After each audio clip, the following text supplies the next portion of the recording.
చేసుకుంటున్నాను.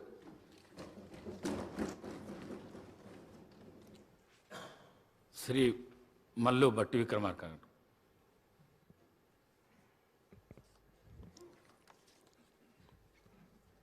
అధ్యక్ష, తెలంగాణ 3వ శాసనసభకి స్పీకర్గా ఎన్నికైనటువంటి మీకు ముందుగా హృదయపూర్వకమైనటువంటి అభినందనలు తెలియజేస్తా ఉన్నాం. ప్రజాస్వామ్య స్ఫూర్తిని పూర్తిగా కాపాడాలన్నటువంటి ఆలోచనతో సభలో ఉన్నటువంటి అన్ని రాజకీయ పార్టీలకు సంబంధించినటువంటి ఫ్లోర్ లీడర్స్ అందరూ కూడా మీ ఎన్నికని ఏకగ్రీవంగా చేసినందుకు ఈ ప్రజాస్వామ్య అత్యున్నతమైనటువంటి దేవాలయంగా భావించేటువంటి శాసనసభకి మీ ఎన్నిక తప్పనిసరిగా వన్నె తెచ్చిందని నేను భావిస్తూ ఉన్నాను. మీరు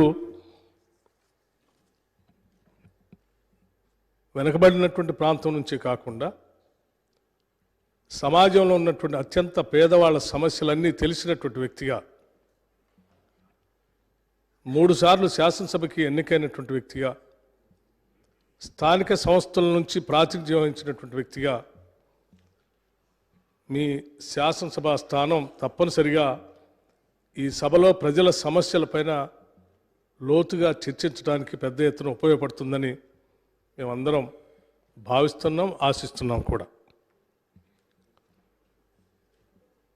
మీరు గతంలో షెడ్యూల్ కాస్ట్ వెల్ఫేర్ కమిటీ సభ్యులుగా ఉండి ఆ తర్వాత చైర్మన్గా కూడా ఉండి ఆ సమస్యలపైన చైర్మన్గా మీరు చూపించినటువంటి చొరవ కూడా ఈ సమాజంలో ఉన్నటువంటి షెడ్యూల్ కాస్ట్ సమాజానికి పెద్ద ఎత్తున ఉపయోగపడిందని చెప్పడంలో కూడా నాకు ఎటువంటి సందేహం లేదు అధ్యక్ష.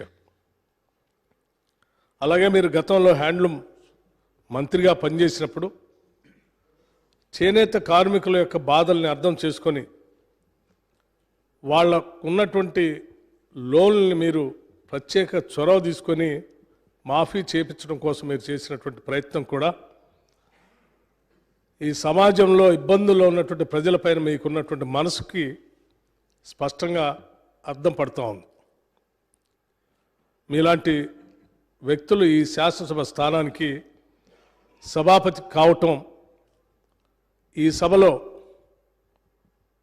రాష్ట్రంలో ఉన్నటువంటి ప్రజల ఇబ్బందులపైన ప్రజల యొక్క సమస్యలపైన లోతుగా చర్చించడానికి పెద్ద ఎత్తున మీరు సమయం ఇస్తారని, ఆ దిశలో సభ్యులందరికీ కూడా వారి వారి గౌరవం కాపాడుతూనే వారికి ఇవ్వాల్సినటువంటి సమయాన్ని ఇస్తూనే వాళ్ళ హక్కులను కూడా కాపాడే ప్రయత్నంలో ఎటువంటి లోపం ఉండదని నేను భావిస్తూ ఉన్నాను. మీకున్నటువంటి అపారమైనటువంటి అనుభవం ద్వారా మీరు ఈ శాసనసభకి సభాపతిగా ఎన్నిక కావటం, మీతో పాటు పనిచేసినటువంటి శాసనసభ్యులుగా మేమందరం ఈరోజు గర్విస్తూ ఉన్నాం.